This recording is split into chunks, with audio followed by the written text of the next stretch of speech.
The great happiness. Buddham saranam gacchami. Sukham yavajaraseelam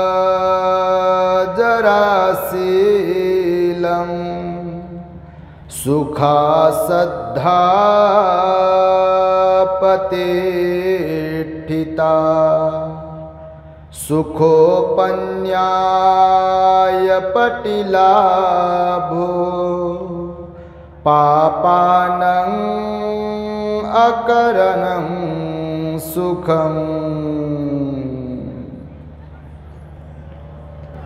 संपूर्ण विश्वाला ज्यांनी सुख शांती मानवता तथा दुःख मुक्तीचा आर्य संदेश दिला, असे ते दुःख मुक्तीचे मार्गदाता दुःखमुक्त महामानव महान कारुणिक तथागत भगवान सम्यक संबुद्ध तथागतांनी आपल्या शुद्ध प्रज्ञेतून निर्मिलेला सद्धम्म आणि त्याच सद्धम्माचा गेली 2500 वर्षांपासून सातत्याने अहोरात्र प्रचार आणि प्रसार करणारा पूजनीय भिक्खू संघ या महान आणि सर्वश्रेष्ठ अशा त्रिरत्नांना प्रथमतः त्रिवार अभिवादन करतो, ज्यांच्या महान आणि असीम त्याग प्रभावामुळे आपल्याला जो हा अनमोल असा बुद्ध धम्म लाभला आणि ज्यांच्यामुळे आपल्याला हे एवढे मोठे वैभव प्राप्त झाले, असे महान युग प्रवर्तक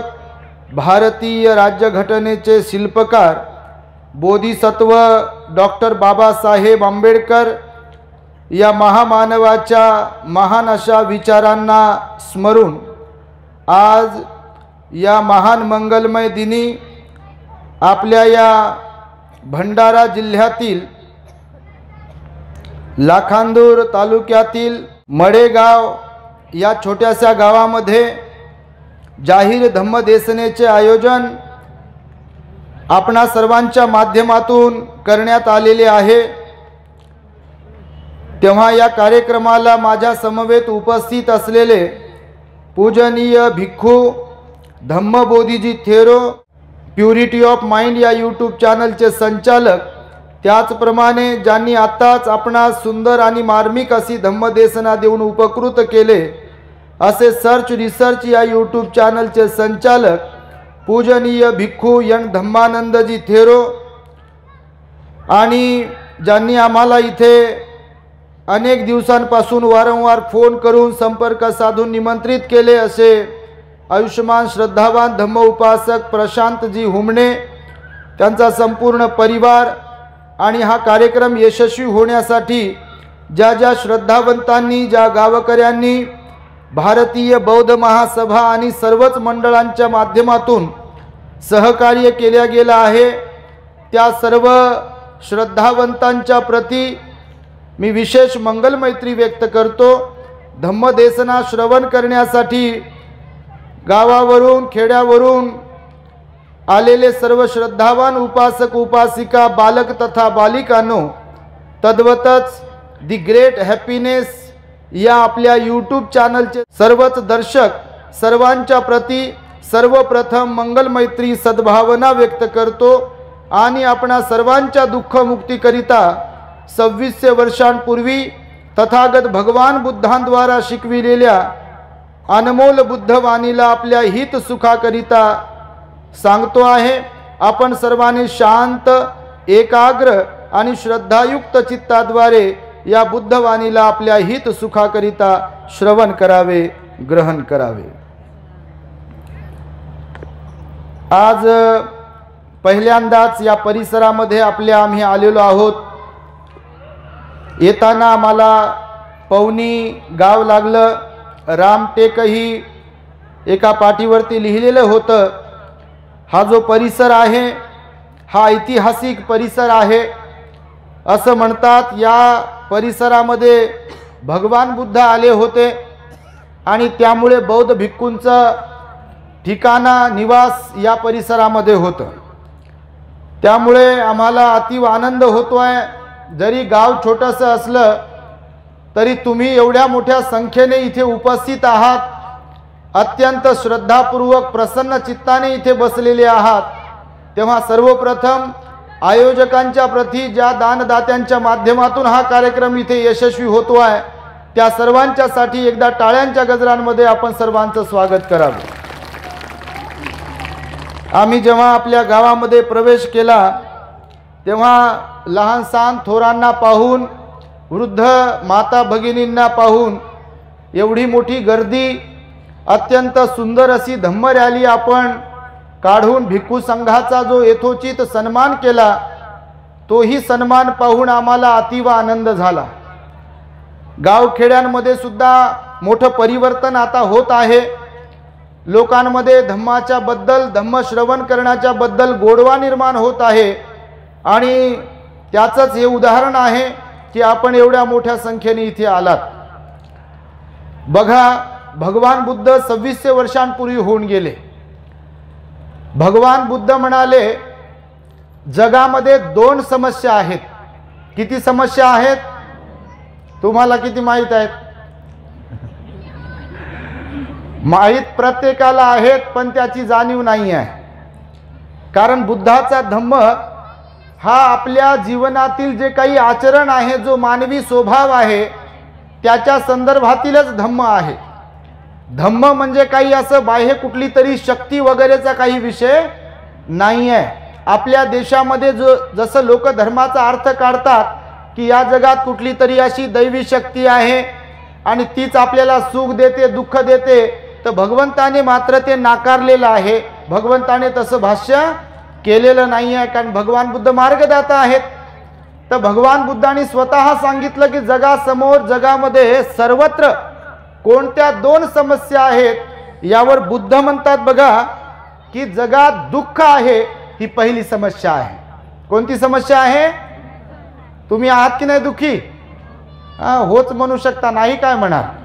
नाही तर फक्त वरवर करणी कोणी भेटल्यावर कसं काय चाललंय तर बरं आहे ते म्हणण्यासाठी मी नेहमी सांगतो, जसं दळण दळायला घेतलं बारीक की मग लोक डबडबल्या डोळ्याने सांगत सुटतात की कोणकोणतं दुःख आहे, कशी कशी परेशानी आहे, कोणकोणतं गाठोडं डोक्यावर घेतो आम्ही, तर लोक सांगत राहतात नंतर. तर भगवंताने सांगितलं बघा की जगात दुःख आहे, ही जगासमोर असलेली पहिली समस्या आहे. सर्वत्र प्रत्येक जण जेव्हा आपल्याला भेटतो बघा, जेव्हा क्लोज रिलेशन होते, आपली चांगले संबंध येतात एक दुसऱ्याचे, तेव्हा त्या लोकांना मात्र लोक सांगतात की आपल्या वाट्याला, माझ्या जीवनामध्ये कोणकोणतं दुःख आहे. कुणाला कोणतं तर कुणाला कोणतं दुःख आहे. असं आहे का इथे की कोणी दुःखी नाही आहे? या जगात असं कोणी आहे का, व्यक्ती असेल का, तुम्हाला वाटते का की ज्यांच्या वाट्याला दुःखच नाही आहे? भगवान बुद्ध म्हणाले, आपल्या बुद्धीचा जर आपण सारासार वापर करत असेल, आपल्याला दुनियादारी हकीकतमध्ये जर समजत असेल, या संसाराचे नियम तुम्हाला जर हकीकतमध्ये समजत असतील, तर प्रत्येकाच्या गोष्ट लक्षात येईल की धार्मिक असलेले, अधार्मिक असलेले, ईश्वरवादाला मानणारे, ईश्वरवादाला न मानणारे, खूप जास्त शिकलेले, कधीच शाळेत न गेलेले, खूप प्रॉपर्टी, धन दौलत संपत्ती शेतीबाडी असलेले आणि बिलकुल स्वतःच्या मालकी हक्काचं काहीच नसलेले, इवन धर्मगुरू देखील जे जे म्हणून या जगतामध्ये लोक आहेत, त्यापैकी सगळेच्या सगळे लोक जर अर्हत सोडले आणि बुद्ध सोडले तर सगळेच्या सगळे लोक दुःखी आहेत. बघा, फक्त कुणाचं दुःख कोणतं आणि कुणाचं दुःख कोणतं, एवढाच काय तो फरक आहे. दुःखाचं कारण आणि दुःखाचं प्रमाण फक्त कमी जास्त आहे, वेगवेगळं आहे, परंतु प्रत्येक जण इथे दुःखी आहे. कुणाचं गुडघा दुखतं ते म्हणते बापा सगळं काही दुखलं असतं तर बरं झालं असतं, गुडघे तेवढे नव्हते दुखायला पाहिजे होते. ज्यांचं डोकं दुखते ते म्हणते बाकी काही पण दुखलं असतं तर चाललं असतं, पण डोकं नसतं दुखायला पाहिजे होतं. ज्यांचं पोट दुखते त्यांना विचारल्यावर ते म्हणते ताप आला असता तर चाललं असतं, सगळं काही जरी दुखलं असतं तर चाललं असतं, पोट तेवढं नव्हतं दुखायला पाहिजे होतं म्हणते का नाही. ज्यांना लेकरू बाळ नाही ते म्हणते लेकरू असतं तर लय बरं झालं असतं, म्हणते खूप आनंदी जीवन जगलो असतो, ते तसं म्हणते म्हणून मी खूप दुःखी आहे लेकरू बाळ नाही म्हणून. आणि ज्यांना लेकरं झालेत आणि ते त्यांना त्रास देतात, रडवतात, फसवतात, ठकवतात, घराच्या बाहेर हकलतात, मारतात. ते काय म्हणतात, नसलं तर बरं झालं असतं म्हणते मनातल्या मनात. कोणाला काही सांगू शकत नाही, म्हणतात का नाही. तुम्ही नसताल म्हणत बापा, पण असे लोक आहेत. कुणाचा पोरगा त्रास देते, कुणाची सून त्रास देते, तर कुणाची सासू सासरा त्रास देते, आजारपण त्रास देते, गरिबी त्रास देते, नोकरी त्रास देते ना, कोण कोण त्रास देते कोणाला. इतर तर त्रास देतात, परंतु आपलं शरीर आपल्याला त्रास देते, आपलं मन आपल्याला त्रास देते, आपलं मन आपल्याला दुखवते, आपलं मनच आपल्याला सुखावते, आपलं मन आपल्याला परेशान करते. आपलं मन म्हणते कोणीकडे जायचं जा, कोणीकडे नाही जायचं तिकडे जाऊ नको. मनच बसवते, मनच उठवते, मनच हसवते, मनच रडवते. म्हणून भगवान बुद्ध म्हणाले की इथे प्रत्येक जण आपल्या स्वतःच्या आचरणामुळे, स्वभावामुळेच दुःखी आहे. दुःखाचं कारण काही बाहेर नाही आहे. तिथं म्हणण्याची गोष्ट झाली की कोणाच्यामुळे दुःखी, कोणाच्यामुळे दुःखी. हकीकत मध्ये जर पाहिलं तर भगवान बुद्ध म्हणाले, आध्यात्मिक दृष्ट्या जर विचार केला तर आपण आपल्यामुळेच दुःखी असतो. पण याचा अर्थ असा नाही आहे. व्यवहारिक दृष्ट्या पाहिलं तर इतर लोकही दुःख देत नाहीत का. इतर लोकांमुळे पण आपण दुःखी होतो. आणि आध्यात्मिक दृष्ट्या जर आपण पाहिलं तर आपल्याच मळालेल्या मनामुळे, आपल्याच वाम मार्गाला लागलेल्या मनामुळे, आपल्याच असंयमी मनामुळे आपण दुःखी असतो, परेशान असतो. म्हणून भगवंताने सांगितलं की जगातली पहिली समस्या आहे की जगात सर्वत्र दुःख आहे. मग जे कोणी हे मान्य करेल की दुःख आहे, समजा आता मी दुःखी आहे, तुम्ही दुःखी आहात, जे कोणी दुःखी आहेत त्यांनी जर मान्य केलं, कबूल केलं की जगात दुःख आहे, मी पण दुःखी आहे, तर भगवान म्हणाले दुसरा प्रश्न असा आहे, दुसरी समस्या अशी आहे की हे दुःख नाहीस कसं करावं. बरोबर की नाही. काय करावं, हे दुःख नाहीस कसं करावं.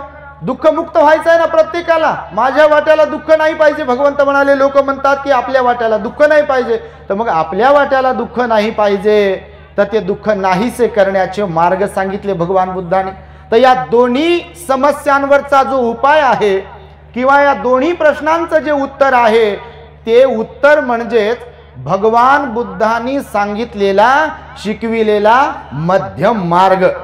या दोन्ही प्रश्नांची उत्तरं कशामध्ये आहेत, भगवान बुद्धांनी सांगितलेल्या मध्यम मार्गामध्ये, म्हणजे भगवंताने केलेल्या उपदेशामध्ये. तर बघा, दुःख कसे नाहीसे करावे ही पण समस्या आहे की नाही.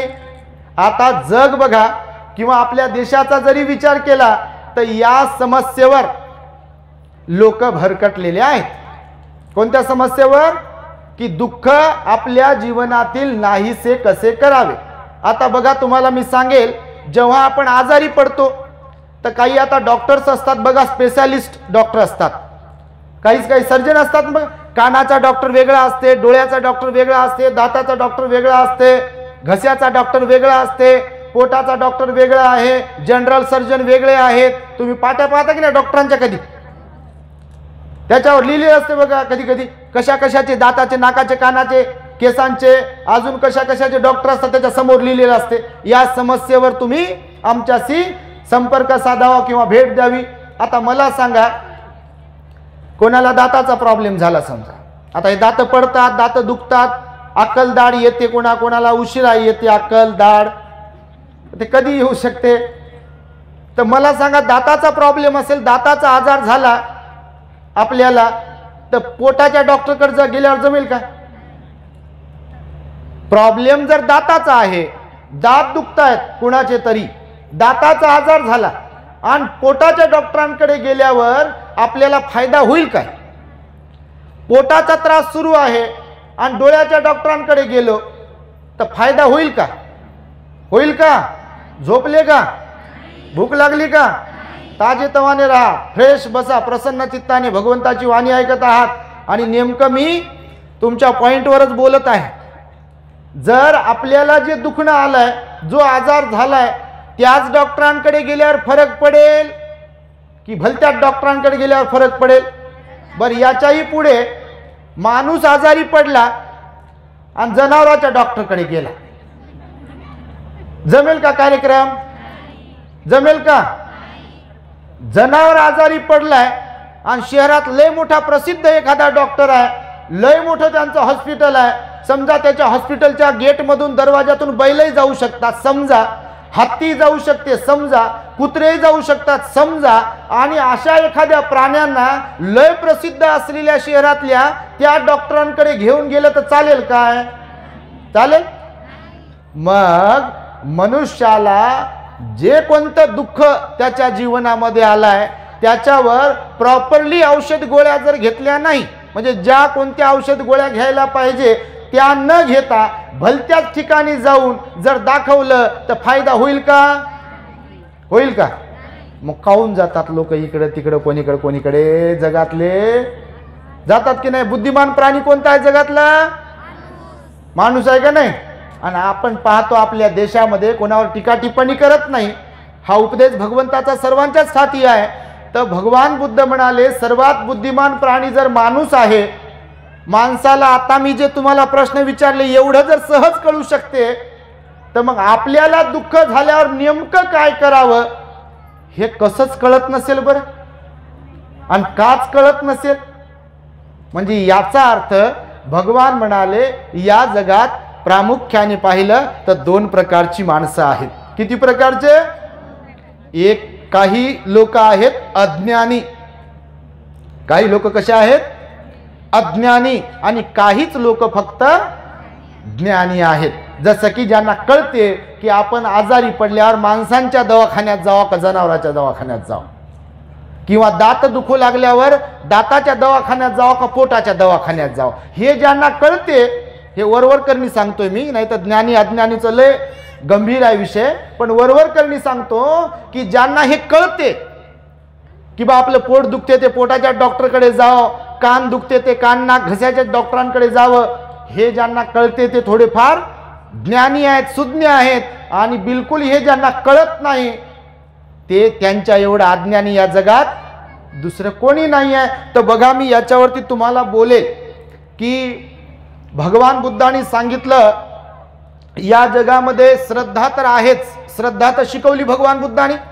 श्रद्धेशिवाय कुणालाही श्रोतापन्न होता येत नाही, श्रद्धेशिवाय कोणी पंचशील पालन करू शकत नाही, श्रद्धेशिवाय कोणी उपोषण पालन करू शकत नाही, श्रद्धेशिवाय कोणी दान देऊ शकत नाही, श्रद्धेशिवाय कोणी शील पालन करू शकत नाही, श्रद्धेशिवाय कोणी ध्यान करू शकत नाही, आणि श्रद्धेशिवाय कोणी श्रोतापन्न, सकृतागामी, अनागामी आणि अर्हत होऊ शकत नाही. श्रद्धेशिवाय कोणीही सिलवान गुणवान बनू शकत नाही, श्रद्धेशिवाय कोणीही इथे सज्जन बनू शकत नाही. पण भगवान बुद्ध म्हणाले श्रद्धेचाही दुसरा भाग इथे आपण पाहतोय. जनमानसांमध्ये काही लोक श्रद्धाळू आहेत तर काही लोक अंधश्रद्धाळू आहेत. तुम्ही कसे आहात? हो, काही मुख्यत बसले, श्रद्धा माहित नाही ना अंधश्रद्धा माहित नाही, सांगाव कसं सांगाव? तर विचारलं उठून उभं राहा श्रद्धा कशाला म्हणतात, तर मग काय सांगाव म्हणून मुकत बसतात. काही काही लोक असतात श्रद्धाळू, पण त्यांना वाटते बापा आता सांगाव तर मग कसं सांगाव आपण? तर आम्ही सांगतो ना तुम्हाला बघ की दोन प्रकारच्या श्रद्धा आणि अंधश्रद्धा आहेत. काही काही लोक श्रद्धेला अंधश्रद्धा, श्रद्धेलाच अंधश्रद्धा सुद्धा म्हणतात. बघा आता आम्ही जसं काम करतो तर पाहतो काही काही लोक भाषण करणारे पण असतात, तर ते बोलण्याच्या ओघात म्हणतात की श्रद्धा वगैरे काही नसते, सगळी अंधश्रद्धाच असते. विहारात जाणे अंधश्रद्धाच असते म्हणते कोणी कोणी, कधी कधी उपोषण पालन करणे अंधश्रद्धाच आहे म्हणते कोणी कोणी, भगवंताच्या मूर्तीसमोर मेणबत्ती लावणे अंधश्रद्धाच आहे म्हणते कोणी कोणी, फुलं ठेवणे अंधश्रद्धाच आहे म्हणते, भंतेजीचे पाय धुणे अंधश्रद्धाच आहे म्हणते, भंतेजीचं स्वागत करणे अंधश्रद्धाच आहे म्हणते, भोजनदान देणे अंधश्रद्धाच आहे म्हणते, आणि ध्यान करणे अंधश्रद्धाच आहे म्हणते. तुमच्यापर्यंत पोहोचत नसतील असे सगळेच लोक, पण आमच्यापर्यंत लय पोहोचतात. म्हणून ते आम्ही सांगतो अर्थाचा अनर्थ करणारे लोक आहेत या जगामध्ये, अर्थाचा अनर्थ करणारे, अनर्थ शिकवणारे लोक आहे. भगवंताने मी कालच बोललो एका गाथेवर, साराला असार समजणारे आणि असाराला सार समजणारे सुद्धा लोक आहेत या जगात. आज मी इथे व्हिडिओ टाकला बघा, चांगल्याला वाईट समजणारे ही लोक आहेत आणि वाईटाला आहेत की नाही? तुम्ही नाही बापा, तुम्ही काय म्हणाल? तुम्ही चांगल्यांना चांगलं समजणारे आहात म्हणून तर येऊन बसलात इथे. नाही तर तुम्ही पण ते नाक मुरडणाऱ्यांपैकी असता, कोल्यासारखं असे गुंथणाऱ्यापैकी असतात, तर तुम्ही इथे कशाला आला असतात. तर त्यामुळे मी तुम्हाला सांगेल बघा, मी जी गाथा म्हणालो ना आता प्रारंभी, त्याच्यात भगवान बुद्ध म्हणाले म्हातारपण जोवर आले नाही मनुष्याला, म्हातारपण जोवर आले नाही तोवर केलेले शीलाचे पालन, लक्षपूर्वक ऐका, भगवंताची वाणी आहे, म्हातारपण जोवर आलेले नाही तोवर पालन केले शीलाचे पालन केलेले सुखकर होय. बघा, म्हातारपणाच्या अगोदर म्हणजे जेव्हा आपण वयात येतो, तारुण्यात येतो, तेव्हापासून किंबहुना त्याही पेक्षा अगोदर पासून म्हातारा होईपर्यंत जर पुरुष स्त्री कोणी पण तरुण तरुणी शील पालन करतील, मग ते पंचशील असेल किंवा अष्टशील उपोषणशील असेल किंवा ध्यान करणे असेल, तर भगवान बुद्ध म्हणाले म्हातारपण जोवर आले नाही तोवर केलेले शीलाचे पालन सुखकर आहे. लक्षात येते तुमच्या? कारण काय, तर म्हातारपणात बऱ्याच गोष्टी करता येत नाही. करता येतात. आता कलकत्त्याहून एक फोन आला होता आम्हाला सकाळी, एका आपल्या उपासकांचा, श्रद्धावान उपासकांचा, तर ते नागपूरचेच आहे. त्यांची इच्छा आहे बुद्ध गेला आमच्या बरोबर येण्याची. आता 22 तारखेपासून बुद्ध गेला आहोत आम्ही, फेब्रुवारीच्या 22 ते 10 मार्चपर्यंत बुद्ध गेला टूर असते आपला. तर ते म्हणाले की भंतेजी मला यायचं आहे, आणि विशेष म्हणजे माझी फार इच्छा आहे तुमच्याबरोबर आईला घेऊन येण्याची. तर मग पण म्हणे प्रॉब्लेम असा आहे की आईचं वय 80 वर्षांचं आहे. आता आईला चालण्याचा, बसण्याचा, उठण्याचा त्रास होतो, तर मग कसं करता येईल. तर मी म्हटलं बाबा नका येऊ मग आमच्या बरोबर, आईला घेऊन जायचंय तर रेल्वेने तुम्ही जा घेऊन. बिलकुल तुमची इच्छा फार चांगली आहे, कारण तुम्ही आईचा वडिलांचा विचार करत असाल की त्यांनाही या म्हातारपणामध्ये बुद्धगयेचं दर्शन व्हावं. पैसा येतो जातो, नको नको तिथे आपण खर्च करतो, पण भगवंतानं सांगितलंय जीवनामध्ये एकदा तरी आपण 4 तीर्थक्षेत्रांना भेटी दिल्या पाहिजे, वंदन केलं पाहिजे, आणि ते म्हणजे लुंबिनी, बुद्धगया, सारनाथ आणि कुशीनगर. मग त्यांना मी कशामुळे नाही म्हणालो, आईचे गुडघे वगैरे दुखत असतील, उठण्या बसण्याचा त्रास होत असेल तर मग ते त्रास होईल ना त्यांना, तर तुम्ही रेल्वेने जा म्हणालो. ते म्हणे ठीक आहे. तर मी हे सांगतोय यासाठी की भगवान म्हणाले म्हातारे एकदा झाले लोक की बसण्याचा, उठण्याचा, बोलण्याचा, ऐकण्याचा, विचार करण्याचा, लक्षात ठेवण्याचा होतो की नाही त्रास, होतो की नाही. बघा तुम्ही म्हातारपणामध्ये एक धड मांडी घालून बसू शकत नाही, आणि गुडघ्यावर बसण्याचा तर विषयच नाही. फार कमी असे लोक असतील की म्हातारपणामध्ये सुद्धा गुडघ्यावरती बसू शकतात, पण बहुसंख्य लोक बसू शकतात का. आता तिकडे जाऊन समजा खुर्चीवर बसलेले जेवढे आहेत, तर आपण ग्राह्य धरू शकतो की त्यांचे गुडघे कामातून गेले. पण ग्राह्य धरणं म्हणजे खरंच आहे ना, खुर्च्या कशासाठी असतात, तर ज्यांची कंबर दुखते, गुडघे दुखतात, त्यांच्यासाठी खुर्ची. आता खुर्चीवर बसणं वाईट नाही, परंतु प्रॉब्लेम असेल गुडघ्याचा तर करतील काय बिचारे, बरोबर की नाही. तर म्हणून भगवंत काय म्हणाले की म्हातारपणामध्ये बघा धम्म ऐकू शकत नाही. आता तुमच्यातच कोणी बसलेले असतील किंवा गावात कोणी असतील ज्यांचे कान बहिरे झालेले आहे, तर त्यांना बिचाऱ्यांना ऐकायला येत नाही.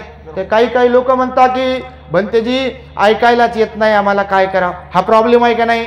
म्हणून धम्म श्रवण केला पाहिजे होता, जीवनभर फायदा झाला असता का नाही.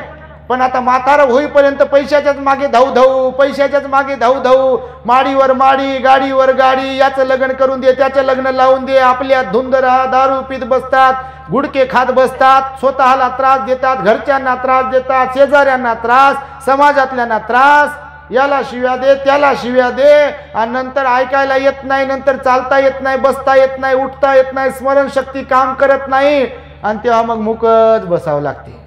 मग गोष्ट निघाली की रडत राहतात काही लोक, बघा नाही का. सगळ्यांच्याच वाट्याला असं येत नाही, पण येते. तर म्हणून भगवान बुद्धाचं वचन आहे की म्हातारं होण्याच्या अगोदर शील पालन करणं मोठं सुखदायक आहे म्हणाले भगवान बुद्ध. कारण तरुणपणामध्ये कान नाक डोळे हात पाय व्यवस्थित असतील तेव्हा शील पालन करू शकतो, उपोषण पालन करू शकतो, दान पुण्य करू शकतो, इकडे तिकडे चालू फिरू शकतो, विहारात जाऊ शकतो, ध्यानाला बसू शकतो. पण एकदा आपलं शरीर जर आपल्याला त्रास देते किंवा सहन करत नाही आहे, तेव्हा आपण काही करू शकत नाही. भगवान बुद्ध म्हणाले सुप्रतिष्ठित श्रद्धा सुद्धा सुखकर आहे. सुप्रतिष्ठित म्हणजे योग्य ठिकाणी असलेली श्रद्धा.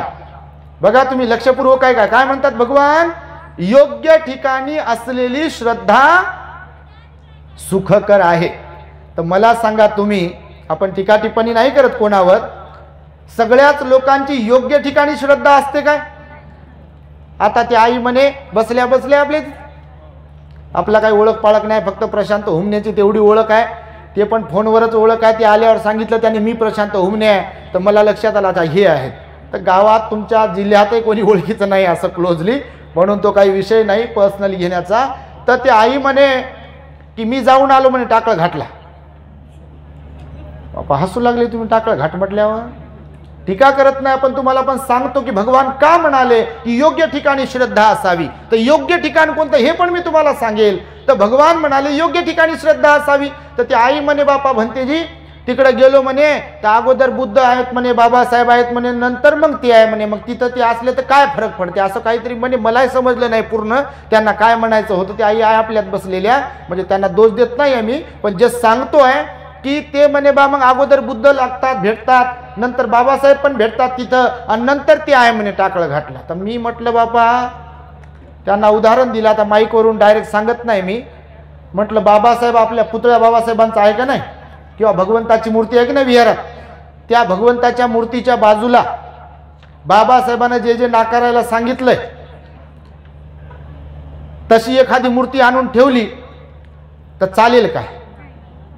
ज्या लोकांना जे भिमके लागते जिगर, अर्ध्यापेक्षा कमी इधर आणि अर्ध्यापेक्षा जास्त उधर आहेत, पण त्यांना सांगतो स्पेशली मी, बाबासाहेबांच्या बाजूला भलतंच काहीतरी ठेवलं तर चालेल काय? मग चालेल. ज्याप्रमाणे भारतामध्ये सगळ्या धर्माचे लोक वेगवेगळ्या धर्माच्या परंपरा त्यांच्या धर्म परंपरा पाळतात, त्यांना कोणी रोखू नये असंही बाबासाहेबांनी लिहिलंय. कारण प्रत्येकाला श्रद्धेचं स्वातंत्र्य आहे. आपण कोणावर टीका टिप्पणी करत नाही, कोणाची निंदा करत नाही, कोणी कुठे जावं कोणी कुठे जाऊ नये हेही आपण सांगत नाही आहे. मी आपल्या लोकांसाठी सांगतो आहे की ज्याप्रमाणे इतर लोक, मी तर एवढे सांगेल की इतर लोक जरी कुठे जाते असतील तर आपण बौद्ध आहोत, आणि भगवंताने सांगितलंय नाथी मे शरणं अन्यं बुद्धो मे शरणं वरं येतेन सच्चवज्जेन हो तुमे जय मंगलम. असं म्हणत असता की नाही तुम्ही? म्हणत असता की नाही? हो. याचा काय अर्थ होते? नत्थी म्हणजे नाही, नत्थी मे शरणं अन्यं, अन्यं म्हणजे अन्य, अन्य म्हणजे दुसरे, नत्थी मे म्हणजे माझे नाही, शरणं म्हणजे शरणस्थान, अन्यं म्हणजे अन्य. काय म्हणता तुम्ही वंदनेमध्ये? नत्थी मे शरणं अन्यं बुद्धो मे शरणं वरं, बुद्धाशिवाय. बोलता काय म्हणता? माझे अन्य दुसरे कोणतेही शरणस्थान नाही शिवाय बुद्धाच्या, माझे अन्य दुसरे कोणतेही शरण नाही आहे शिवाय धम्माच्या, माझे अन्य दुसरे कोणतेही शरणस्थान नाही आहे शिवाय संघाच्या. येतेन सच्च वज्जेन हो तू मे जय मंगलम. याचा काय अर्थ होते माहिती तुम्हाला? येतेन सच्च वज्जेन म्हणजे या सत्यवचनाने. कोणत्या सत्यवचनाने? की जर अगोदरचं आपण खरं बोलत असेल तर ते सत्य वचन आहे. वरची ट्यूब उघडून हे डाउनलोड करून घ्या मी काय म्हणतोय ते. आपल्या सगळ्याच लोकांना मी सांगतोय हे. भगवंताची वंदना करताना आपण म्हणत असतो की बुद्धाशिवाय, धम्माशिवाय आणि संघाशिवाय माझे दुसरे कोणतेही शरणस्थान नाही आहे, श्रद्धास्थान नाही आहे. या सत्यवचनानं माझं जय मंगल हो. जर खरंच आपलं बुद्धाशिवाय, धम्माशिवाय, संघाशिवाय शरणस्थान नसेल, अर्थातच आपली बुद्धावर, धम्मावर, संघावरच श्रद्धा असेल तर ते सत्यवचन आहे. म्हणायला तर लाख वेळा म्हणत असेल नत्थी मे शरणं अन्यं, आणि तिकडे बी कायची ढेकळाची श्रद्धा ना आहे का? नाही आहे ना. सत्यवचन होऊ शकत नाही ना. पाली भाषेत तुम्ही म्हणता येतेन सत्यवज्जेन हो तुमे जय मंगलम. आपलं जय मंगल तेव्हा होईल, आपलं भलं मंगल तेव्हा होईल व्यक्तीचं जेव्हा खरोखरच जे बोलत आहे ते वचन खरं असेल तर. पण बोलण्यात एक, कथनीत एक आणि करणीत भलतच काहीतरी असेल तर दोन दगडावर पाय असलेले लोक सुव्यवस्थित उभे राहू शकतात काय? तुम्ही नदीतून कधी चाललात काय? तुमच्याकडे नाल्या नदी असतील ना, तर तुम्ही कधी ओलांडली का? छोटासा नाला, नदी जेव्हा पाणी फारच कमी आहे तेव्हा तर दगड ठेवल्या जातात बघा, दगड ठेवल्या जातात ना, तर एका दगडाचं अंतर असते असं, त्या दगडावर एका दगडावर एक पाय, दुसऱ्या दगडावर दुसरा पाय असते तर डग डग डग डग डग डग डग असं करते, होते का नाही? आणि जमिनीवर फरशीवर जेव्हा असे आपण पाय ठेवले दोन्ही तर मग डगडग होते का? तर मग दोन दगडावर पाय ठेवल्यावर आपण सेफ असतो काय? आणि एकाच दगडावर किंवा एका ठिकाणी दोन्ही पाय असतील मजबूत तर सेफ असतो, सुखकर असतो. तर श्रद्धेचं पण तसंच आहे, शरणस्थानाचं पण तसंच आहे. आणि त्यामुळे तुम्हाला हे मी सांगितलं की श्रद्धा ही सुखकर आहे पण ती योग्य ठिकाणी असायला पाहिजे.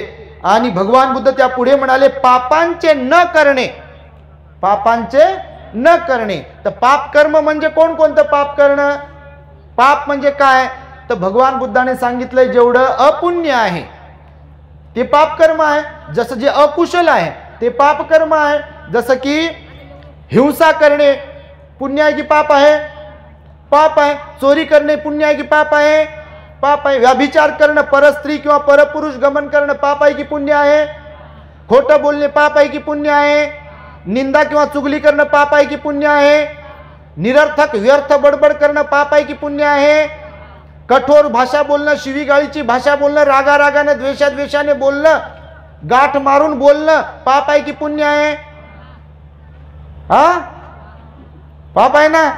मग दारू पिणं, गांजा ओढणं, तंबाखू खाणं, मावा खाणं, गुटखा खाणं, बिड्या फुकणं पाप आहे की पुण्य आहे? हे कोण सांगितलं पाप आहे म्हणून? भगवान बुद्धाने सांगितलं ना. हो, पंचशील कोणी शिकवलं? हिंसा करू नका कोण म्हणालं? पानाती पाता कोणी शिकवलं? आदिंना दाना कोणी शिकवलं? ओ आई कोणी शिकवलं? म्हणत असाल ना बापा रोजच्या रोज. कोणी शिकवलं पानाती पाता? भगवान बुद्धाने. आपल्या आदिंना दाना भगवान बुद्धाने. कामे सुमिच्छाचारा भगवान बुद्धाने. मुसावादा भगवान बुद्धाने. सुरामेरय मज्जपमाद ठाणा भगवान बुद्धाने. मग भगवान बुद्धाने जे जे शिकवलंय ह्याच्यापासून अलिप्त राहा, त्याच्यापासून अलिप्त राहा.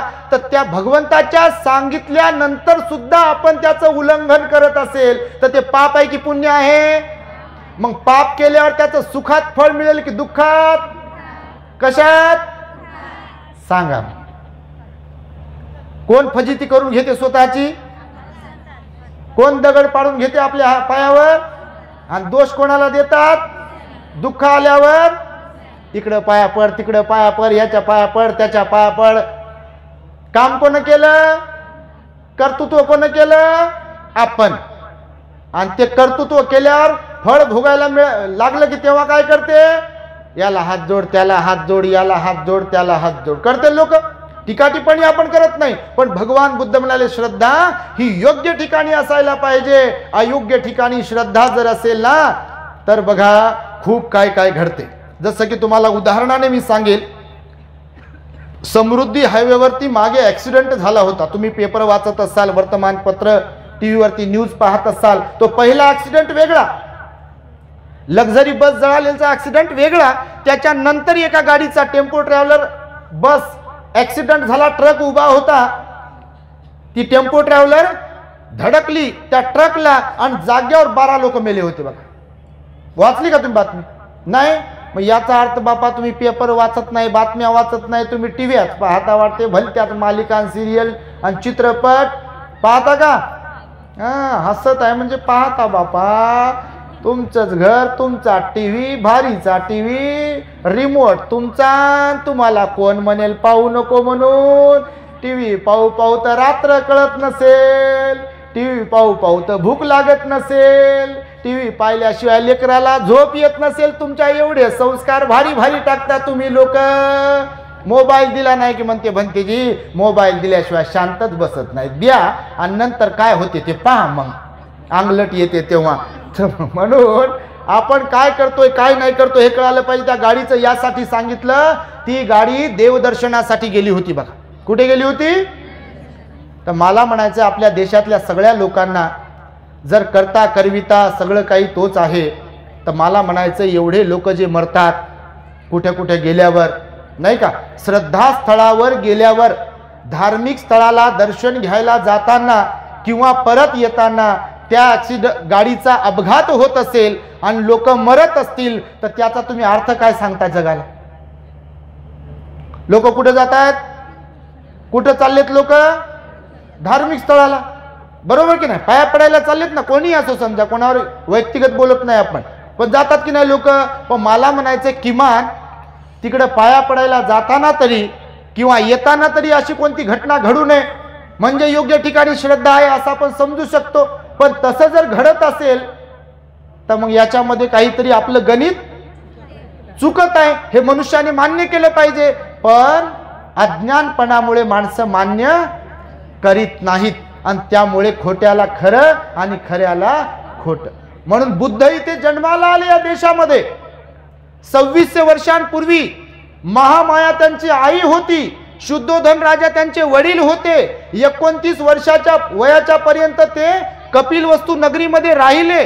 त्यांचं लग्न वगैरे करून दिलं. राहुल नावाचा मुलगा झाला, पण त्यांनी गृहत्याग केल्यानंतर ध्यान केलं, चिंतन केलं, मनन केलं आणि त्यांना लक्षात आले हे दोन प्रश्न की सर्वत्र श्रीमंत लोक असो की गरीब लोक असो, कोणत्याही जाती धर्माचे असो, खेड्यात राहणारे असो की शहरात राहणारे असो, प्रत्येक माणसाच्या सोबत दोन समस्या आहेत. एक म्हणजे की माणूस दुःखी आहे आणि दुसरी समस्या की त्या दुःखाला नाहीसं कसं करावे, ही दुसरी समस्या आहे. आणि माणूस फसतो दुसऱ्या समस्येच्या वेळेला की दुःख नाहीसं कसं करायचं. मग इकडे जाऊ का, तिकडे जाऊ का, कंदोरी करू का, बोकड्या कापू का, बकरं कापू का, कोंबडं कापू का, लेकराचे बळी देऊ का, लेकराचेही बळी देतात लोक. बातम्या येतात पेपरांमध्ये, घरात म्हाताऱ्या आईला तूप खायला देणार नाहीत, म्हाताऱ्या माणसाला तूप खायला देणार नाहीत बापाला, गरीबाला खायला देणार नाहीत तेल. पण अज्ञानपणामुळे आपल्या देशातले लोक नको तिथे दूध, नको तिथे तूप आणि नको तिथे तेल आणि नको तिथे नैवेद्य अर्पण करतात बघा. कुणावर आपल्याला टीका टिप्पणी करायची नाही, पण मला म्हणायचंय डोक्याचा वापर तर करा. मी सगळ्या जाती धर्माच्या लोकांना नेहमी म्हणत असतो की ज्यांना धन्यता याच्यात वाटते की आम्ही बुद्ध गयेला जाऊन आलो, आमचं जीवन सफल झालं म्हणतात बौद्ध लोक. आपले हिंदू बांधव म्हणतात आम्ही 4 धाम करून आलो, आमचं जीवन सफल झालं. आपले मुस्लिम बांधव म्हणतात आम्ही हजला जाऊन आलो, आमचं जीवन सफल झालं. शीख बांधव म्हणतात आम्ही अमृतसरला गेलो, आमचं जीवन सफल झालं. अजून जे कोणते धर्माचे लोक आहेत ते म्हणतात आम्ही कुठेतरी जाऊन पाया पडून आलो आणि जीवन सफल झालं. मी म्हणतो बुद्धीचा जर तुम्ही वापर केला, तुम्हाला जर खरंच तुमच्या घरात सुख शांती नांदली पाहिजे असं वाटते, तर घरामध्ये जागरूक देवस्थान असलेले जे मायबाप आहेत त्यांच्या चेहऱ्यावर जर तुम्ही हास्य फुलवणाऱ्यांपैकी असाल, अर्थातच तुम्ही सुज्ञ, सोजवळ, निर्मळ मनाचे असाल, तर सगळे देव, सगळा धर्म घरातच आहे. कारण आईसारखा निर्मळ मनाने आशीर्वाद या जगात मी सांगतो दुसरं कोणीच देऊ शकत नाही. तुम्ही स्वतःला हा प्रश्न करा की खरंच आईसारखा आशीर्वाद कोणी देते का? देते? बापा कोणाला कोणाच्या आईमुळे त्रास होत असेल तर ते मुख्यच बसत असतील, कारण घर की कहाणी लई बेकार आहे. पण सरासरी पकडा तुम्ही, जसं तुम्ही लेकरांची काळजी घेता तर ते आईचं मन असते बघा, आईचा स्वभाव असते, आईच्या स्वभावासारखं कोणी नसते. म्हणून मी नेहमी लोकांना सांगत आहे की तुम्ही घरातल्या आई वडिलांना दुखवलं आणि भलतंच तुम्ही काय काय जरी केलं तर ते तुमचं शून्य आहे. मग कारण काय, तर घरातल्याशी नीट नाही आणि चालले दुसऱ्याला हात जोडायला आणि पाया पडायला. अहो घरातल्यांच्या कधी पाया पडा ना, घरातल्याच्या पाया पडत नाही, घरातल्याला नीट बोलत नाही, घरातल्यांना दूध देत नाही, घरातल्यांची सेवा करत नाही, ज्यांनी आपल्यावरती अनंत उपकार केले त्यांच्या उपकारांची जाणीव ठेवत नाही, आणि नको त्या ठिकाणी झाडात पाहते, हवेत पाहते, अग्नीत पाहते, लाकडात पाहते, सिमेंटमध्ये पाहते, कॉन्क्रीटमध्ये पाहते, आणि तिथं हात जोडते आणि मला सुखी ठेव म्हणते. भगवान म्हणाले असं कोणी कोणाला सुखी ठेवणार असतं तर कशाला लागलं असतं, जमलं असतं काय? तसं तर आपोआप लोक सुखी झाले असते. जे लोक प्लॅटफॉर्मवर राहतात, जे लोक पाल मांडून राहतात, ते पण तर हात जोडत असतील ना कोणाला. तुम्ही पाहिलं का पाल मांडून लोक राहतात, गरीब, अत्यंत गरीब लोक आहेत आपल्या देशामध्ये. मग जर लोक म्हणतात वर आहे वर आहे, कुठं कोण आहे, सूर्याशिवाय आभाळाशिवाय तर कोणच दिसत नाही, पण लोक जे म्हणतात वरचं पाहून घेईल वरचं पाहून घेईल, तर मला म्हणायचं मग त्यांना गरिबी का दिसत नसेल? कोरोनाच्या दरम्यान कितीतरी लोक मेले, त्याला काहून दिसत नसेल? ते गेले की नाही? कुणाचा एकुलता एक मुलगा गेला, हो जवान मुलगा गेला. तुमच्याकडचे लोक गेले असतील बघा, काही काही. कुणाची आई गेली, कुणाचे वडील गेले, कुणाचा भाऊ गेला, कुणाची बहीण गेली, कुणाची मुलगी गेली, कुणाची सून गेली. तर मला म्हणायचं ते जर कोणत्या जाती धर्माचे लोक असू द्या, जर अदृश्य शक्ती आहे तर या वेळेला जाते कुठं? कितीतरी लेकरं वनवासी होतात, मायबाप जातात कधी कधी लेकरांचे. मग जर कोणती शक्ती आहे तर ती जाते कुठं? तर म्हणून भगवान बुद्धांनी द्वेषापायी नाही कोणाच्या, पण माणसाला सांगितलेलं आहे की या जगामध्ये अदृश्य शक्त्या, ज्याला लोक सर्वसामान्य मानतात, तसं काही भलतं सलतं नाही आहे. म्हणून भगवंताचा धम्म बघा कर्मवादी आहे. कर्म करायला सांगितले भगवंताने, शुद्ध कर्म करायला सांगितले. भगवंत एकदा बघा नालंदा येथे राहत होते. नालंदा माहिती आहे का तुम्हाला? बुद्ध गेला, कधी गेलात का तुम्ही? तिकडे नालंदा आहे बघा, जगातलं सर्वात प्राचीन तिथे बौद्ध विद्यापीठ होतं. ते जाळल्या गेलं बघा, तुम्हाला माहित असेल, तुम्ही वाचलं असेल, ऐकलं असेल तर. त्या नालंदाला भगवान बुद्ध राहत होते पावारिक नावाच्या आम्रवनामध्ये. आणि तिथे असिबंधक नावाचा एक प्रसिद्ध व्यक्ती होता, त्याचा एक मुलगा होता ग्रामणी, आणि तो भगवान बुद्धांकडे एकदा आला. या विषयाला धरून आहे म्हणून तुम्हाला सांगतोय बघा. तो भगवान बुद्धाला म्हणतो की भगवान, मी पण प्रसिद्ध आहे, मी सर्वत्र फिरतो पूजा वगैरे करत. तो पुजारी होता, आताही लोक पुजारी असतात काही काही बघा. तर तो पुजारी होता, सर्वत्र फिरायचा पूजा वगैरे करत. तर तो म्हणे भगवान, जे लोक पूजा करतात, जे लोक कर्मकांड करतात, माळा घालतात, माळा जपतात, अग्निपूजा करतात, स्वर्गप्राप्तीसाठी पूजा करतात, अशा लोकांना स्वर्गप्राप्ती होते का? सुगती प्राप्त होते का? त्यांचं मरण चांगलं येते का त्यांना? तर भगवान बुद्धाची शिकवण्याची विशिष्ट शैली होती बघा. भगवान बुद्धाने त्याला प्रतिप्रश्न केला की मी तुला विचारू का प्रतिप्रश्न? तर तो म्हणाला विचारा भगवान. तर भगवान बुद्ध म्हणतात, एखादा व्यक्ती आहे जो हिंसा करतो जीवनभर, चोऱ्या करतो, व्याभिचार करतो, परस्त्री गमन करत राहतो, किंवा स्त्री असेल तर परपुरुष गमन करत राहते, खोटं बोलते, चुगल्या करते, निंदा करते, व्यर्थ बडबड करते, शिवीगाळ करते, दारू पिते, व्यसनाधीनच्या मागे लागते. अशा व्यक्तीला लोक म्हणतील का आमच्याकडे या, चहा पाणी घ्या, जरा बसा इथे, तुम्हाला आहेर करू का, तुम्हाला ओवाळू का? असे म्हणतील का लोक? म्हणतात का तुम्हाला कधी? घरी किंमत देत नसतील लोक दारू पिणाऱ्या माणसाला, तर मी तर सांगतो देत असतील का? दारू पिणाऱ्या माणसामध्ये आणि जे लोक दारू पिऊन लोळतात इकडं तिकडं, त्यांच्यात एखाद्या प्राण्यामध्ये काहीच फरक नाही बघा. तुम्हाला सांग, तोंडात माश्या पडतात त्या लोकांच्या, त्यांना कळत नाही.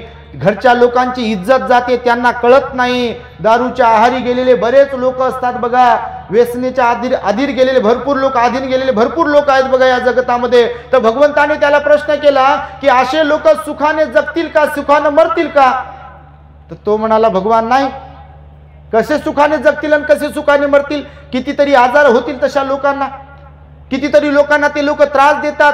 असे लोक कसे सुखाने जगू शकतील, कसे सुखाने मरू शकतील? भगवान बुद्धाने त्याला पुन्हा विचारलं की मग मला सांग, जर कोणी हिंसा करत नसेल, चोरी करत नसेल, व्यभिचार करत नसेल, खोटं बोलत नसेल, चुगली करत नसेल, व्यर्थ बडबड करत नसेल किंवा दारू गांजा बिडी तंबाखूचं सेवन करत नसेल, इतरांच्या बद्दल परोपकाराची भावना जोपासत असेल, एकदम सर्वांना सुखाने जगवत असेल, स्वतः सुखाने जगत असेल, तर लोक त्याची प्रशंसा करतील की नाही, का निंदा करतील? तुम्ही तुमचा पोरगा असेल एखादा एकदम निर्मळ मनाने वागत असेल, बोलत असेल, सज्जनपणाने राहत असेल, तुम्ही त्याचं कौतुक कराल की त्याची निंदा कराल? आणि तुमचा पोरगा एखादा बिघडलेला असेल त्याची प्रशंसा कराल का तुम्ही? सोयरिकीच्या वेळेला करता बापा तुम्ही, माया पोरासारखं कोणाचंच पोरग नाही म्हणते, म्हणजे जगातल्या लोकांचे पोर असेच. पोरीच्या बाबतीत लोक तसंच सांगतात, सोयरिकीच्या वेळेला माया पोरीसारखी कोणाची पोरगीच नाही म्हणते, म्हणजे दुसऱ्यांच्या आशाच, आपलीच चांगली आहे म्हणते. आणि कधी कधी कोणाच्या सोबत काय काय घडते, मग तेव्हा कुठं जाते चांगुलपण? तर भगवान बुद्धांनी सांगितलं की प्रत्येकाचा स्वभाव जो आहे त्या स्वभावावरून ठरते सुगती की दुर्गती. म्हणून स्वभाव जर चांगला असेल, त्याला समजून सांगतात भगवान त्या ग्रामणीला की स्वभाव जर चांगला असेल, मन निर्मळ असेल, शील सदाचाराचं पालन करत असतील, ते लोकच सुगतीला जाऊ शकतात. बाकी लोक माळा घालणारे असले काय, तुपाचा दिवा जाळणारे असले काय, अग्निपूजा करणारे असले काय, आणि अजून कुठं कुठं जाऊन हात जोडणारे असले काय, त्यांना ना सुख प्राप्त होऊ शकते ना सुगती प्राप्त होऊ शकते. वाटते का तुम्हाला होईल म्हणून सुगती प्राप्त अशा लोकांना? जर झाली असती तर मला तर वाटते आपल्या देशातले सर्वात जास्त लोक ह्या सगळ्या गोष्टींचा वापर करतात, म्हणून होते का भलंच लोकांचं? होते का? असे लोक तर फार सुखी असायला पाहिजे होते. मग कोणाची तरी पूजा करणारे लोक, पण सगळ्यांच्याच घरात भांडण आहे का नाही?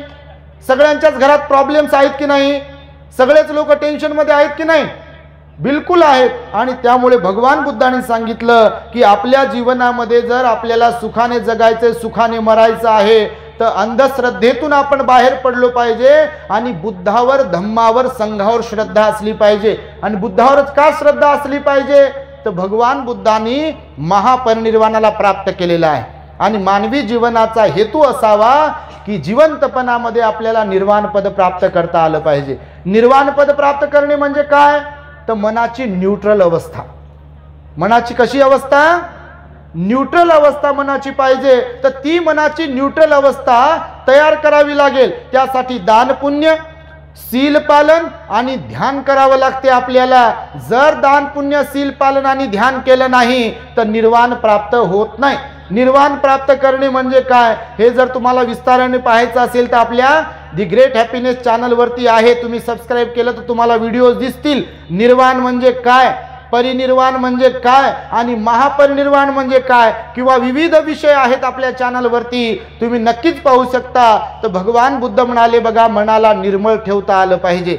ज्यांचं मन निर्मळ आहे ते प्रसन्न असतात. प्रसन्न असणं म्हणजेच सुख आहे आपल्यासोबत. पण आहेत का प्रसन्न सगळे लोक? आहेत का? सुखाने मरतात का सगळे लोक? तुम्ही कधी पाहिलं का लोकांना मरताना? सुखानेच मरतात का? डोळे फाडून मरणाऱ्यांची संख्या खूप जास्त आहे. डोळे फाडून मरणारे लोक खूप जास्त आहेत. त्यामुळे भगवान म्हणाले आपल्याला सम्यक दृष्टीवालं बनता आलं पाहिजे. सम्यक दृष्टी म्हणजेच काय? तर श्रद्धा आणि अंधश्रद्धा यातला फरक आपल्याला कळायला पाहिजे. जर श्रद्धा अंधश्रद्धेतला फरक कळत नसेल तर लोक भटकतात, भरकटतात आणि नको नको तिथे पूजा व कर्मकांड करत राहतात आणि त्याच आशेवर राहतात. कर्म करतात आपण आणि सुख मागतात निर्जीव वस्तूला. कर्म कोण करते? आपण. आणि सुख कोणाला मागते? निर्जीव वस्तूला. आता मला म्हणायचं आहे की तुम्ही जर कोणाचे झाले तर तुमचं कोणीतरी होऊ शकते, बरोबर की नाही? म्हणजे माणसाला कळेल की बा समोरच्यानं आपल्यावर काही उपकार केले तर त्याला नमस्कार करावं, काही करावं. पण समोरच्याला ते गाडगे बाबा म्हणतात नैवेद्य खाता येत नसेल, ज्याला नैवेद्य ठेवतात लोक त्याला नैवेद्य खाता येत नसेल तर तो सुख कसा देईल म्हणतात. खरंच नाही का हे?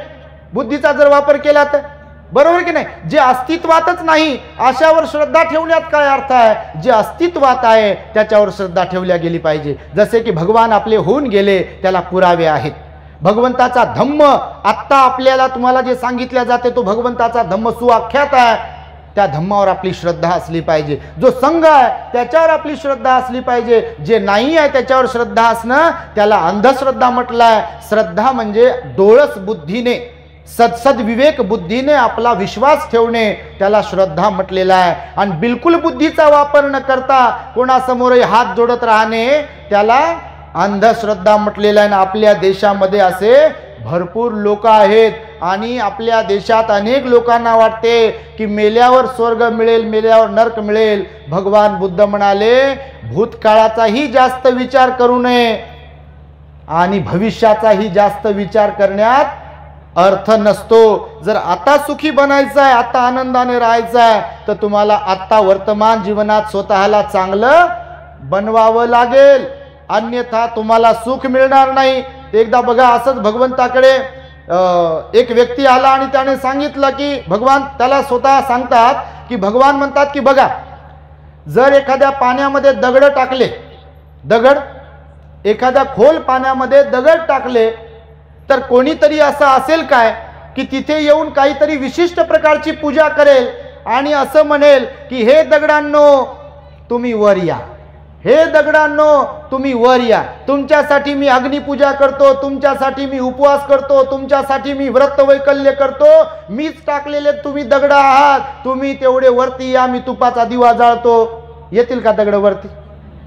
आणि भगवान म्हणाले की जर कोणी एखाद्या पिप्यामध्ये, डब्यामध्ये, मटक्यामध्ये बांधून पॅक करून तेल किंवा तूप खोल पाण्यामध्ये सोडलं आणि एखाद्या लंब्या काठीने त्या डब्याला फोडलं तर ते तूप आणि तेल, त्याला कोणीतरी असं म्हणू शकेल काय, हे तुपा, हे तेला, मी तुझ्यासाठी तुपाचा दिवा जाळतो, उपवास करतो, हात जोडतो, कांदुरी करतो, कोंबडा देतो, बकरा करतो, तू माझं ऐक आणि पूर्णच्या पूर्ण तू तळालास थांब.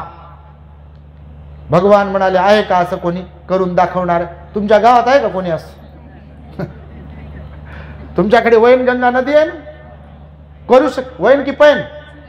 वैनच का? तर कोणी करू शकते का तिथे जाऊन? आहे का कोणी या जगतामध्ये? म्हणजे कोणाचा अपमान करायचा नाही आपल्याला, पण भगवंताने सांगितलं ही हकीकत की या जगतामध्ये अशा प्रकारच्या गोष्टी घडत नाहीत.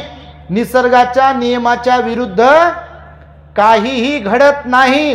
तुम्ही जे पेराल तेच उगवेल, हा निसर्गाचा नियम आहे, त्याला कोणती शक्ती बदलू शकत नाही. जर जगामध्ये दैवी शक्ती, चमत्कार जर असता तर शेतकरी जे आत्महत्या करताय, याला भाव नाही, त्याला भाव नाही, कापसाला भाव नाही वगैरे वगैरे म्हणू तर त्या तशा लोकांनी हात जोडू जोडू बेजार झाले असतील तसे लोक.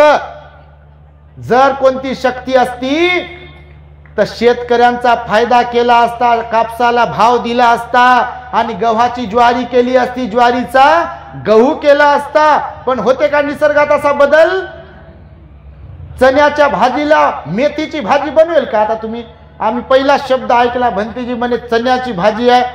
मी म्हटलं चणे तर एक आहे, कुठं दिसना, आणि चण्याची भाजी कुठं दिसते बाबा यांना? ते म्हणे भंतेजी आपल्याकडे हरभऱ्याच्या भाजीला इकडं चण्याची भाजी म्हणतात. मी म्हटलं असं आहे का? तर शब्द बापा, जिल्हा बदलला की भाषा बदलते. तुमच्याकडची भाषा वेगळी आणि प्रत्येक ठिकाणचीच भाषा वेगळी आहे. तर त्याच्यामुळं जसं हरभऱ्याच्या भाजीला तिकडं हरभऱ्याचीच भाजी म्हणतात, पण त्याच भाजीला इकडं. मग मला सांगा, तुमच्या शेतात गावातल्या लोकांच्या, तुमच्या कोणत्याही जाती धर्माचे लोक असू दे, जर तुम्ही चण्याची भाजी काय म्हणतात चण्याचं पीक लावलं आणि कोणी जर असा विचार केला की उगत चण्याची भाजी लावली, काय जे लावलं ते, याला जरा मेथीची भाजी लागू द्या, मी लय उपवास करत आलो, तर होईल का बदल? होईल?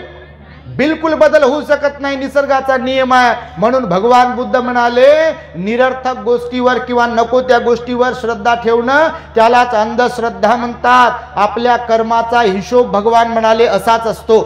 जर तुम्ही सत्कर्म करत असाल, शील पालन करत असाल आणि सर्वांशी प्रेमाने वागत असाल, माणसाशी माणसाने माणुसकीने वागावे हे बुद्धाने शिकवलं. आणि जर आपल्या देशातले माणसं माणसाशी माणुसकीने वागत असतील, तरच सुखाने जीवन जगतील. अन्यथा आईला त्रास दे, तिच्या डोळ्यात अश्रू आण, वडिलांना त्रास दे, तिच्या डोळ्यात अश्रू आण.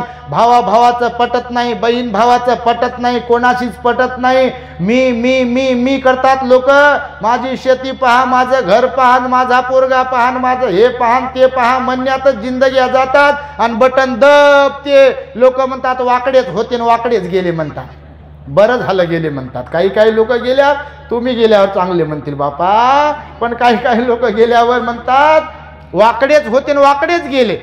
सुंब जळालं म्हणतात, परंतु पीळ कायमच राहिला. म्हणजे काही लोकांमध्ये बदलच होत नाही स्वभावामध्ये. बघा, मीचाच असा त्यांचा हे असते, पाढा असते. माझ्यासारखं कोणी नाही, आम्हाला जे समजते ते कोणाला समजत नाही. असेच आपल्या देशातील कितीतरी लोक अज्ञानी आहेत. ते अंधश्रद्धेला श्रद्धा मानतात, पापाला पुण्य समजतात, पुण्याला पाप समजतात, चांगल्याला वाईट समजतात, वाईटाला चांगलं समजतात. तिथेच फसतात आणि म्हणून जीवनामध्ये सुखी बनत नाहीत. आणि भगवान बुद्धांनी म्हणून सांगितलं बघा, आपल्या जीवनातील दुःखाला दूर करण्यासाठी आपल्याला सत्कर्म करता आलं पाहिजे, प्रामाणिकपणे जीवन जगता आलं पाहिजे, सुखाने जीवन जगता आलं पाहिजे. त्यासाठी कर्म चांगले असावे. संतांची शिकवण सुद्धा कर्माला धरूनच आहे. पण आपल्या देशात परिस्थिती अशी झालेली आहे, सगळ्याच जाती धर्मामध्ये उदो करायची फार हौस आहे लोकांना. काय करायची? उदो समजतं का? अरे बापा, हाय शब्द भलताच आहे वाटतं तुमच्याकडे. जय जयकार करणं समजतं ना? जय जयकार करण्यात लय गुंतलेले लोक आपल्या देशातले. महापुरुषांच्या नावाचा जय जयकार करू द्या म्हणते मला फक्त, बस. सारं गाव जागू द्या म्हणते, मोठा भोंगा लावू द्या म्हणते. रोजच्या रोज सकाळ कळेना, संध्याकाळ कळेना. पोरं परीक्षा देऊ लागले बा 12वीची, त्यांचा विचार नाही. कोणाच्या घरी दुःख झाले, कोणी आजारी पडले ते कळेना. रोज सुरू ढण ढण ढण ढण. कोणा एका धर्माला सांगत नाही मी, आपल्या देशाची गोष्ट करतो. एकूणच बिलकुल काही कळत नाही. त्यांना वाटते गाणे वाजवले म्हणजे किंवा अजून काय केलं म्हणजे, मोठमोठ्यानं ओरडलं म्हणजे आम्ही धार्मिकता पाळतो. भगवान म्हणाले, तुमची अशी कशी आंधळी धार्मिकता? तुमच्या धार्मिकतेमुळं, तुमच्या ओरडण्यामुळे, तुमच्या वागण्यामुळे, तुमच्या सगळ्या गोष्टींमुळे इतरांना त्रास होत असेल तर कोणतं पुण्य कमावता तुम्ही? पुण्य कशाला म्हणतात? पुण्य त्याला म्हणतात की ज्यांच्या बरोबर आपण ते पुण्य करतोय तेही पुनीत झाले पाहिजे आणि आपले मन पुनीत झालं पाहिजे, त्याला पुण्य म्हणतात. पुनीत म्हणजे प्रसन्न. पुण्य कशाला म्हणतात? प्रसन्न भाव झाला पाहिजे ना. जसं की तुम्ही भोजन दान देताना बघा, प्रसन्न भाव, तर ते पुण्य आहे. माहिती तुम्हाला? नाही तर कोणी आलं ताटावर जेवता काय? बरं ठीक नाही, हा ठीक आहे, काय हरकत नाही, बस. पहिल्या काळात जे म्हटल्या जात होतं की 2 घास खाना, चहा करतो बसाना, तर ते पुण्य होतं बघा. आता म्हणतात का लोक तसे? हे मोबाईल तर बापाला लबाड बोलायला लावते. घरीच असतात आणि सांगते बाहेर गेलेले आहे, सांग म्हणते दुसऱ्याकडे देऊ. असे करतात लोक, नाही का? आणि म्हणून पुनीत भाव असला पाहिजे. त्यासाठी म्हणून आपल्या सगळ्या देशातल्या लोकांना मी सांगतो आहे की महापुरुषांचा, संतांचा, भगवान बुद्धांचा, भगवंताचा तुम्ही ज्यांना कुणाला मानता त्यांचं केवळ गुणगानच गात असाल तर कोणताही लाभ होत नाही, कोणताही फायदा होत नाही. त्यांनी सांगितलेल्या गोष्टी जर तुम्ही आचरणात आणल्या, स्वतःच्या वाणीवर, मनावर आणि शरीरावर संयम जर ठेवला, प्रेमाने जर वागलात, माणुसकीने जर वागलात, सज्जनपणाने जर वागलात, दुर्गुणांना काढून जर टाकलं, सद्गुणांची खान जर वाढवत राहिलात तर सुखाने राहाल. गुणगान करून कोणी सुखाने राहू शकत नाही. स्वतः भगवान बुद्धाचं सुद्धा जर कोणी गुणगानच गात असेल, आपले लोक केवळ बाबासाहेबांचं गुणगानच गात असतील तर होईल का प्रगती? होईल का फायदा? गुणगान गाऊन फायदा होत नाही. जसं मी नेहमी सांगतो, एखादा डॉक्टर आहे, त्या डॉक्टरांचं गुणगान जरी गायलं किंवा गोळ्या औषध लिहून आणल्या डॉक्टरांनी दिलेल्या, त्या औषधाकडे पाहून, गोळ्यांकडे पाहून, वा किती चांगल्या गोळ्या हो, किती चांगलं औषध हो, काय रंग हा, आणि काय डॉक्टरांचं अक्षर, आणि काय चिठ्ठी, आणि काय RX लिहिलंय त्याच्यावर, आणि काय रांग होती तिथं बाप्पा. लय लोक त्यांच्याकडेच येतात आणि आपण आजारी आहे, गोळ्या औषध आणल्यात आणि गुणगान गायलं डॉक्टरांचं दिवसभर रात्रभर. होईल का फायदा आपल्याला? काही केव्हा फायदा होईल? जर गोळ्या औषधी आपण ग्रहण केलं, प्राशन केलं, तेही पथ्य अपथ्य पाळून तर फायदा होईल. नाही तर काय झालं, ते डॉक्टर खूप फेमस आहेत, प्रसिद्ध आहेत, आणि सर्दी झाली, सर्दीवर गोळ्या दिल्या, मी फ्रीजमधलं दही खातो आणि फ्रीजमधलं पाणी पितो, आणि होईल का सर्दी कमी? किती डॉक्टर चांगला असला तर. म्हणून बुद्ध किती चांगले असले, बाबासाहेब किती चांगले असले, कोणतेही संत महापुरुष कितीही चांगले असले, आणि जर त्यांचे अनुयायी उपासक केवळ गुणगानच गात असतील तर फायदा होईल का? म्हणून तुम्ही इकडे तिकडे गेलात, भलत सलत केला तर फायदा होईल का तुम्हाला? होणार नाही. म्हणून धम्माचं आचरण करावं लागेल, आणि त्यासाठी म्हणूनच आम्हाला इथे प्रशांत हुमणे आणि त्यांची संपूर्ण टीम, भारतीय बौद्ध महासभा आणि जे म्हणून कोणी या कार्यक्रमाला यशस्वी करण्यासाठी झटले, एकदा आपल्या प्रशांत हुमणेसाठी टाळ्या वाजवा. आपण कृतज्ञता व्यक्त केली पाहिजे तशा लोकांसाठी. नाही तर मग काय झालं, काय उपकार केले का म्हणते, काही आम्ही पण तर पैसे दिले म्हणते, आम्ही पण तर वर्गणी दिली, पण त्यांनी संपर्क साधला आमच्याशी, वारंवार फोन केले, विचारपूस केली, मेहनत केली, आम्हाला बोलावलं. निश्चितच तुमचीही मेहनत आहे, तुमचीही वर्गणी, तुमचंही दान आहे, तुमचंही पुण्यच आहे, परंतु कृतज्ञता सुद्धा आपण बाळगली पाहिजे. काय करायचं, मग काय झालं असं म्हणणाऱ्यापैकी आपण नसलो पाहिजे. बाबासाहेबाला असंच म्हणणार का मग काय झालं, केलं काम तर जमेल का? असं नाही. म्हणून बाबासाहेबांचे अनंत उपकार आहेत आपल्यावरती, आपल्या देशातल्या लोकांवरती. त्यामुळे आम्हाला इथे बोलावलं, आमचा यथोचित सन्मान केला. तुम्हाला भेटून आम्हाला अत्यंत आनंद झाला बघा. आणि त्यामुळे हे जरा श्रद्धा अंधश्रद्धेवर आम्ही बोललो. आपल्या देशातली परिस्थिती आजची आम्ही पाहतोय, आणि खरंच देशातले बहुसंख्य लोक भरकटलेले आहेत. तुम्हीही पाहत असाल, अनेक लोक भरकटलेले आहेत धर्माच्या नावावर. प्रत्येकाला वाटते आमचा धर्म श्रेष्ठ आहे, पण मी म्हणतो धर्माच्या नावावर तुम्ही लोकांना त्रास देत असाल तर तुमच्यामध्ये झिरो सुद्धा श्रद्धा नाही आहे धर्माच्या प्रती. धर्माच्या नावावर तुम्ही त्रास देत असाल लोकांना, धर्माच्या नावावर धमकवत असाल, धर्माच्या नावावर तुम्हाला लोकसंख्या वाढवायची असेल, कोणतेही लोक असो, तर तुम्ही बिलकुल धार्मिक नाही आहात, तुम्ही अधार्मिक आहात. परंतु तुमच्यामध्ये सोजळपणा असेल, प्रेम आपुलकी जिव्हाळा असेल, माणुसकी असेल, तरच तुम्ही धर्मवान आहात. आणि त्यामुळे इथे आम्हाला तुम्ही बोलावून ही छोटीशी धम्मदेसना तुमच्यासाठी आम्ही ठेवली आहे. वेगवेगळ्या विषयांवरती आपल्या चॅनलवरती धम्मदेसना आहेत, त्या तुम्ही निश्चितच श्रवण कराल अशी अपेक्षा व्यक्त करतो, आणि माझ्या शब्दांना मी इथे पूर्णविराम देतो. भवतो सब मंगलम रक्षन्तु सब देवता सब बुद्धानुभावेन सदा सुखी भवन्तु ते. भवतु सब मंगलम रक्षन्तु सब देवता सब धम्मानुभावेन सदा सुखी भवन्तु ते. भवतु सब मंगलम रक्षन्तु सब देवता सब संघानुभावेन सदा सुखी भवन्तु ते.